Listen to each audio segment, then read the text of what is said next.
So today I wanted to talk about the element of water in the Rider-Waite tarot deck. I think unpicking the symbolism in the Rider-Waite tarot deck is a really brilliant way to understand tarot. Understand the Rider-Waite deck, and you will understand many modern decks because so many of them are inspired by this deck. So I've got the Empress there at the moment, but we should really pause and connect with arguably the most watery card in the entire deck, the Queen of Cups. The entire suit of cups is connected to the element of water. And to me, water represents our emotions, our soul, our heart chakra, how we are feeling about something. I see wands as representing fire and our energy, cups as our water and our feelings, swords as our logical mind and air, and pentacles as our physical body and earth. So today I just wanted to look at water. And we can see with the Queen of Cups, if you have a look really carefully, it's kind of hard to see with her dress. Her dress becomes the water becomes the dress. And even as the dress comes down here onto sort of the sandy beach, is it clouds? Is it water? It's hard to tell. One of the problems with the Queen of Cups is her boundaries. She finds she struggles to have good boundaries. And if you think about water, unless it's frozen, when it's the liquid form of water, it needs boundaries. If you pour a cup of water onto the table, it will spread so thin that it is no longer water. It is just dripping off the sides of the table. Water needs boundaries, and that is what the Queen of Cups struggles with. If we have a look at water in significant other cards, here we have the Empress. She has that beautiful, fast flowing river at her side, cascading down into the waterfall. This is the flow of life. This is the idea that life moves on. Life is for living. Life moves pretty fast. It just keeps moving. And when we compare there the Empress with the Emperor, and to me they are a matched pair. I see the High Priestess and the Hierophant as a matched pair, and the Empress and the Emperor as a matched pair. And we have the Empress's river flowing behind the Emperor. Everything he does is fed by the creativity of the Empress. We looked recently at the Queen of Cups, and I talked about her struggling with boundaries. Now we have the King of Cups. The King of Cups would like, I always think, would like less boundaries. I always feel with this foot, it's like, oh, I want to get in the water. But he sits upon his concrete throne, and he is separate from the water of element. He holds the cup in his ungloved hand, but he is separated. He has boundaries, whether that's to do with his emotions or your emotions. If we would take, for example, a counsellor, the Queen of Cups would be very intuitive, very empathic, and very emotionally connected with you. But you might have issues with transference. You may not be quite sure where she starts and you begin. The King of Cups might seem a little bit more reserved, but the boundaries are far stronger. I'm not saying one is better or one is worse. I'm just using it as an example. I love the ocean. I do think of it as an ocean, though arguably it could be a very large lake, or an estuary or an inlet. But to me, I think of this as the ocean. Maybe it's because I lived in Orkney for some years, and this is very much like an Orkney landscape. But it's water. And to me, when we get large bodies of water like this, they represent the collective unconscious.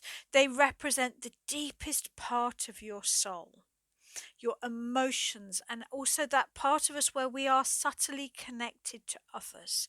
To me, the Two of Swords has a very similar energy to the High Priestess. And when we look at the High Priestess, of course, there are links there to the Queen of Cups with that watery element and the way that her dress becomes water and literally seems to flow over the moon as if it is water. But when we look at the High Priestess, we have a very similar backdrop to the Two of Swords. We have the large body of water behind her. I tend to think with the High Priestess, this is sort of an upgraded, if you like, a more deeply spiritual way of connecting than the Two of Swords. But for me, the Two of Swords is about switching off your logical mind.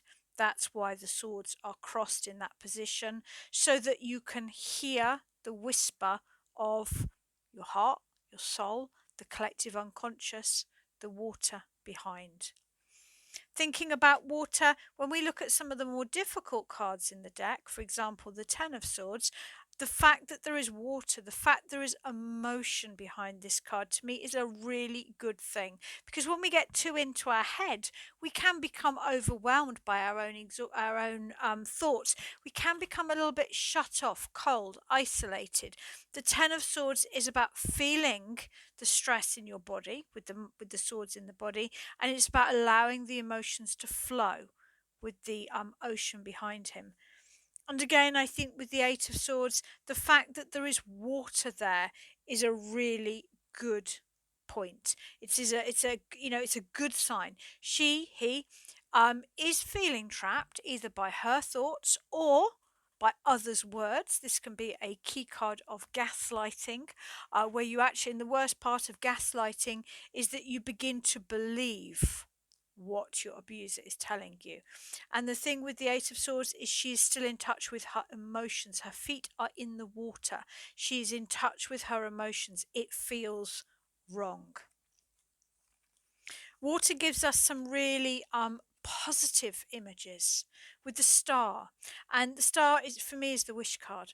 And for me, with the star, she's pouring half of her life's energy, because that's a good way of thinking about water, um, back into the pool.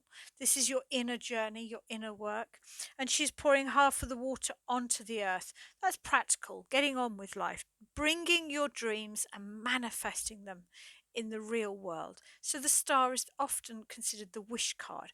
And temperance, again, a really positive card. One foot on the earth, one foot in the water. The blending, to me, temperance is to get the blending in life perfect. Two really beautiful cards energetically. And then we move on to the moon. Now, it's not a bad card. Arguably, many people would say there are no bad cards in tarot. But Arthur Waite described this crayfish as primal fears. So now we have a different sort of energy. Now we have a recognition that sometimes in the collective unconscious are stored our tribal fears. Fears that perhaps once upon a time, generations ago, would have kept you alive. You know, the cracking of twigs in the woodland once might have meant it was a wild animal and you had to hide or run or protect yourself. And we have, I think, a lot of our sort of instinctual fears are tribal memories that once would have saved our life. So we've gone from two watery cards, which are very sort of high vibrational, optimistic, positive, beautiful, to one where water actually represents primal fears. So water to me it can represent so much. It can trigger so many emotions. And I seem to have lost my next card. There we go. And because we have water, of course, in the Three of Swords, we have the rain. To me, the Three of Swords is about speaking from the heart. It's about the swords represent our words, and the words are thrust through the heart. And I associate the rain very much with cleansing, with releasing of emotion. If you've had something you really want to say to someone for a long time, you finally say it, you're emotionally honest, and you feel that, whew, the emotion washes through you and you feel better for it. There are far more cards that I could delve through, but I have a client in a few minutes, so I'm going to have to wrap this up, and I will try to continue soon with this video. But to me, I mean, I love the Two of Cups, don't get me wrong. It's a beautiful card. It's often a romantic partner, doesn't have to be romantic. It's when two people come together, there's an equality about this friendship. There's an emotional honesty about this friendship. Each has the cups before them. There is a healing quality to this relationship. There is a magic with the healing here and the magic here, but there's no water. Suit of Cups, and there's no water.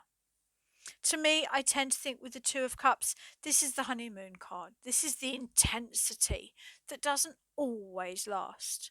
Because when we look at the Ten of Cups, there we have the beautiful river flowing to the home. There's a sense here of a life lived together, moving forwards with this couple, which may or may not be there in the Two of Cups. I hope you've enjoyed this video. If you have, do subscribe to my channel if you haven't already. And I've got lots of free resources on my website. I've got over 200 blogs. I've got crib sheets that you can print out, and I've got key meanings for all of the cards. So if you've enjoyed this, do please subscribe and head to my website if you'd like to find out more.